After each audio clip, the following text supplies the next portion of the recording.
اس کا 15 باب اور اس کی 7ویں آیت کو اگر ہم پڑھیں تو خدا کے کلام کے اندر ایک بڑی زبردست بات ملتی ہے، اور یہ یسوع مسیح کے تعلق سے بات ملتی ہے۔ آئے ہم اس کلام کے اس حصہ کو پڑھتے ہیں اور اس کے بعد ہم چند ایک باتوں کو سیکھیں گے۔ کلام میں لکھا ہے پس،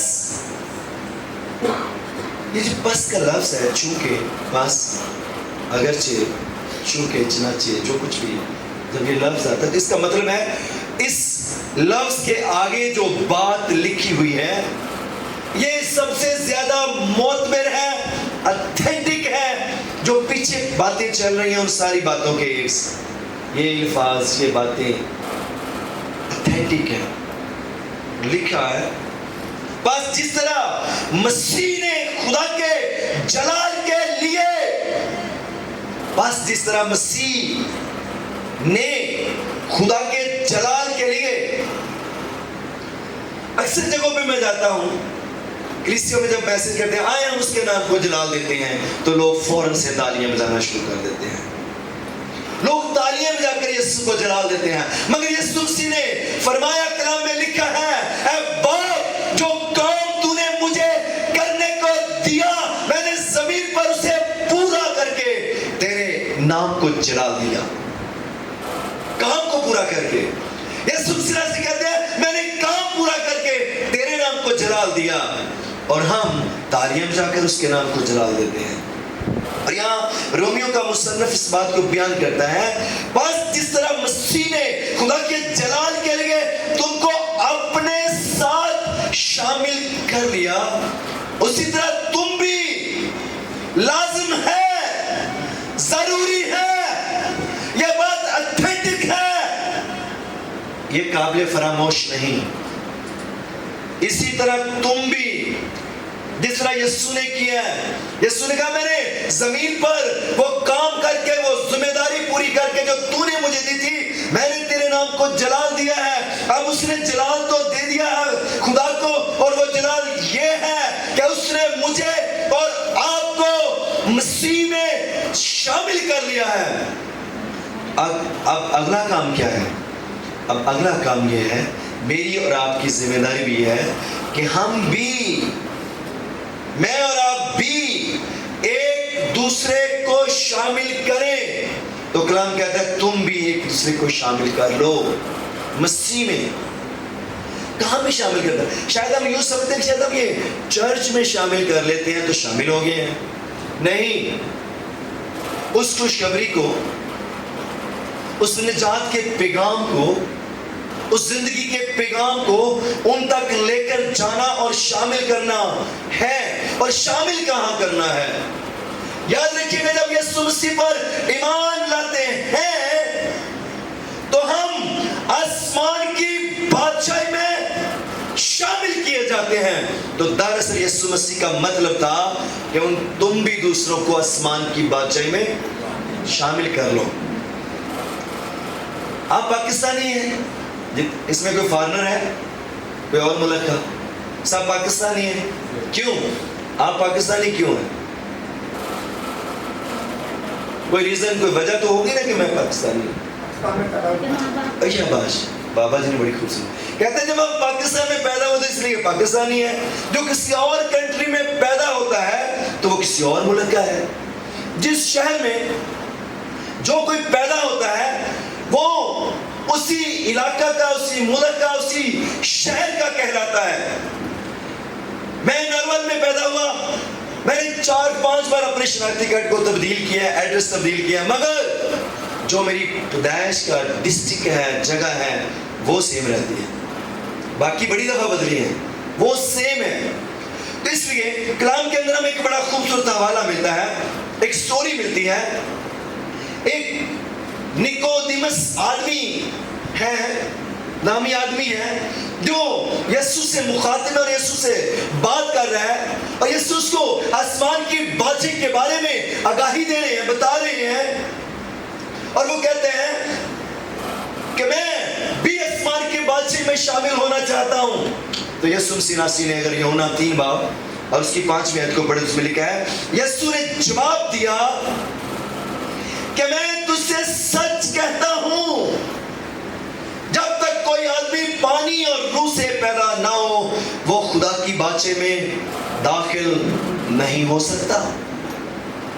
اس کا مطلب ہے جس جگہ کا وہ شہری جس جگہ پہ وہ رہنا چاہتا ہے, جس جگہ کی اس کی نامینیشن ہوگی, شہریت ہوگی, اس کی نیشنلٹی ہوگی, اس کا مطلب اس کو وہاں پر پیدا ہونا ہوگا. اگر ہم آسمان کی بادشاہی کے وارث بننا چاہتے ہیں یا ہوں گے تو پھر ہمیں وہاں پہ پیدا ہونے کی ضرورت ہے. اور یسوع مسیح دراصل اس آسمان کی بادشاہی کا پروسیس, اس کی پیدائش کے بارے میں بتانا چاہتے ہیں کہ جب تک تم آسمان کی بادشاہی میں پیدا نہیں ہوتے تب تک تم وہاں کے شہری نہیں بن سکتے. تو اس کے لیے وہاں پیدا ہونے کے لیے کیا ضروری ہے؟ کیا ضروری ہے کہ پھر سے کیسے پیدا ہو؟ روح اور پانی سے.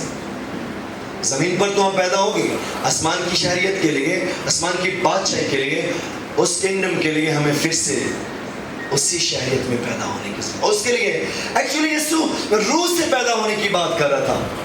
اگر ہم اکثر جب پام سنڈے ہوتا ہے یا یہ جو ڈیز گزر رہے ہوتے ہیں تو ان دنوں میں اکثر ایک میسج شیئر کیا جاتا ہے چرچز کے اندر کہ یسوع مسیح کا ہیکل کے اندر شاہانہ داخلہ. اور اس داخلے میں کیا ہوتا ہے کہ یسوع مسیح گدھے پر سوار وہاں داخل ہوتے ہیں اور بہت سے پروٹوکول کے ساتھ, بڑی عزت و احترام کے ساتھ یسوع کا استقبال کیا جاتا ہے. اور یسوع جب وہاں موجود تھے تو کلام میں ہمیں یہ حوالہ ملتا ہے, یہ ریفرنس ملتا ہے کہ شاگرد یسوع مسیح کو ہیکل کی عمارت دکھانے کے لیے لے گئے. میں اکثر اس پہ بات کرتا ہوں, کیا یسوع کون تھا جس کو وہ ہیکل دکھا رہے تھے, اس عمارت کو دکھا رہے تھے؟ اس ہیکل کو بنانے والا, اس کا ڈیزائن کرنے والا, اس کا نقشہ دینے والا, اس کی میئرمنٹ دینے والا کون تھا؟ کس نے اس کا نقشہ دیا تھا؟ کس نے اس کی میئرمنٹ دی تھی؟ کس نے اس کا ڈیزائن دیا تھا؟ اور جس نے یہ سب کچھ کیا تھا اسی کو وہ کہہ رہے ہیں ہیکل کی عمارت دکھا رہے ہیں. کیا یسوع بھول گیا تھا ہیکل کی عمارت کا نقشہ کہ جو اس نے کچھ کتنا عرصہ پہلے دیا تھا, اب اس کو یاد نہیں رہا؟ نہیں, دراصل وہ ہیکل, وہ عمارت اس لیے دکھا رہے تھے یسوع کو کہ یسوع جب بادشاہ بنے گا تو اسی ہیکل کے اندر اس کی سلطنت ہوگی, اس کا تخت ہوگا, اور اسی کے اندر ہمارے آفیسز بھی ہوں گے. وہ دنیاوی تھے اور دنیاوی بات کر رہے تھے. مگر یسوع مسیح فرماتے ہیں میری بادشاہی اس دنیا کی نہیں بلکہ آسمان کی ہے. میری بادشاہی یہاں کی نہیں بلکہ. اور یسوع مسیح نے جب اپنی منسٹری کا پریکٹیکل آغاز کیا, متی کے اندر اس حوالہ کو ملتے ہیں, ہمیں ملتا ہے یسوع مسیح نے اپنی خدمت کا, اپنی منسٹری کا آغاز کیا تو نے کس بات سے کیا تھا؟ ایک ہی بات سے.